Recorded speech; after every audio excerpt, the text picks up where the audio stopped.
Creating a successful, scalable startup is more than a full-time job for the management team. It's a whole life job for the management team. The founders of the successful startup will be focused on that startup, I like to say 7 by 24 by 365 for the next 10 years. Obviously, you can't do that if you have some other commitment. That means that you're part-time on this startup. Now, when I talk to management team or founding teams about this, some of the objections that I hear are, well, actually I'm 95% or 99% on this startup, so that's not part-time. But it is, because 95 and 99% are not 100%.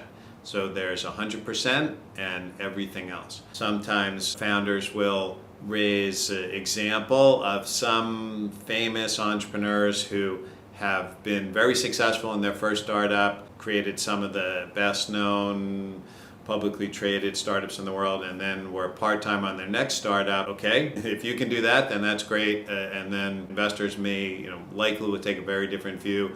If you already have created a unicorn startup and now you're part-time on your next startup, you might get a pass on that. But if it's your first startup or very early in your entrepreneurial career, you have to have a full-time founding team. Second problem is the founding team, typically what we consider founder equity stakes. So founder equity stakes are large, meaning double-digit equity stakes. So if you go and watch my previous video on how to divide equity in founding teams, we're going to see that obviously at the beginning, founders will have significant amounts of equity in the company. If you are part-time founder, actually that might in a certain way be okay as long as you don't have a founder-size equity stake. So meaning what?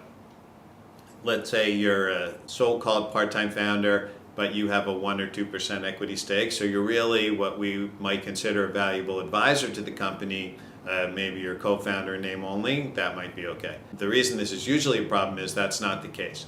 Usually the part-time founder has an equity stake in similar to the equity stakes that are held by full-time founders, and this is not acceptable. And this is going to cause what we call significant cap table problems, or create a messy cap table, which is going to need to be corrected or cleaned prior to this round of investment. And that's why I think in these situations it's much better, always much better to get this right from the beginning rather than fix it later. Why? Okay, so let's say we have a situation, and I've actually been involved in deals like this, where a part-time founder has been given a significant equity stake in the company, and now it's time to raise money or raise real money. Maybe the company raised some friends and family money with the part-time founder. Friends and family investors didn't care that much about this, so the part-time founder was able to maintain their founder-size equity stake.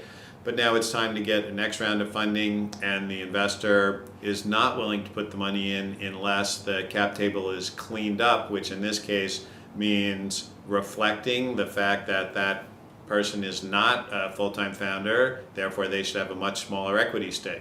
So imagine we have 4 founders, 3 are full-time, 1 is part-time, and each has 25%. This shouldn't be the case. If you go back and watch my video on why equity shouldn't be just distributed to founding teams by taking 100 and dividing by the number of people in the team.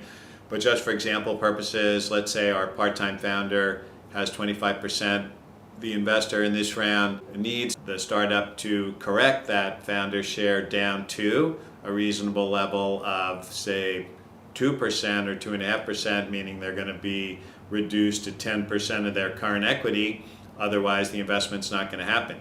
And that can be a very difficult situation for that founding team, because now one of the original founders is being asked or essentially required to dramatically reduce their equity stake. Hopefully, the way that conversation will go is the investor would say, part-time founder preferred solution to this problem is the part-time founder joins full-time, and then no problem with their equity stake. But if for whatever reason that person is not willing or able to join the company full-time, then they're going to be required in most cases to reduce that equity stake to a reasonable level, which means non-founder level, which means very low single digit or even less than 1% equity in a company. This can be a very tough nut for that part-time founder to swallow and can also cause serious friction and tension in the team and between the team and the investor. Now, you might wonder why the investor would take such a hard line on this. One is because the fundamental principle that only founders should have founder-size equity stakes. Why is that principle so important? Founders are the people that are going to drive the growth and value of the business that's going to generate the return for investors. And founders' primary and in many cases sole motivation is going to be equity.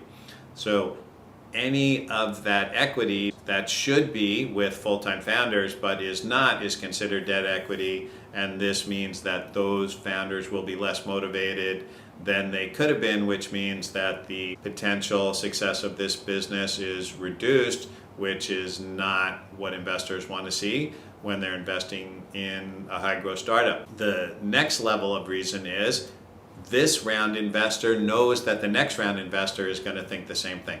So the current round investor recognizes that if for whatever reason they decide to let the part-time founder go and just let them keep their equity stake in this round, then in the next round, this investor will be in the same boat as the founding team is now, because the next round investor is very likely to be less generous-minded toward giving part-time founders full-time founder size equity stakes, and now the company may not be able to raise the next round, which puts the current round investor in jeopardy.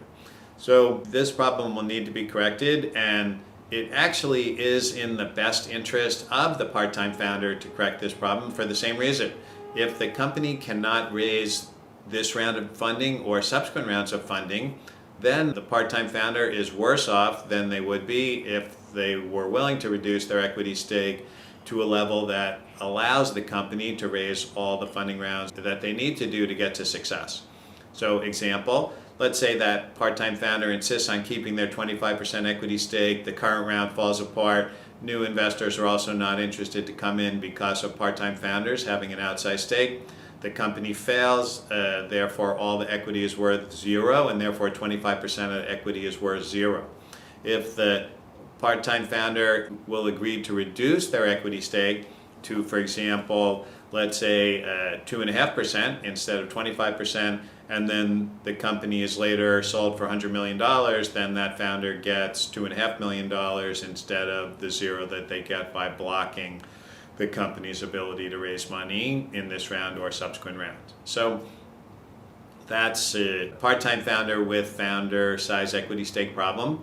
In order to avoid that problem, make sure that you have only full-time founders, or that only people who are full-time founders have founder size equity stakes. If you are in that situation now, the sooner you correct it, the better. This is not a problem that's going to correct itself over time. It's like, I call it a cancer in the cap table. It's just going to get worse and worse until it kills the company. So better treat it now rather than wait for it to get worse in the future. And if you can avoid it, try to avoid it from day one. Other objection I sometimes hear, or one way that startup teams might try to get around this, is say, don't worry, the part-time founder will join full-time after the investment. This is almost worse than the existing situation, because now it sends a strong message that the part-time founder doesn't believe in the company enough to join full-time prior to the investment, or as at the time of the investment, so waiting till after the investment to consider coming in full-time. If you want to take away one thing from this video, there are no part-time founders. There are only full-time founders, and everybody else and anyone who's part-time is in the category of anybody else.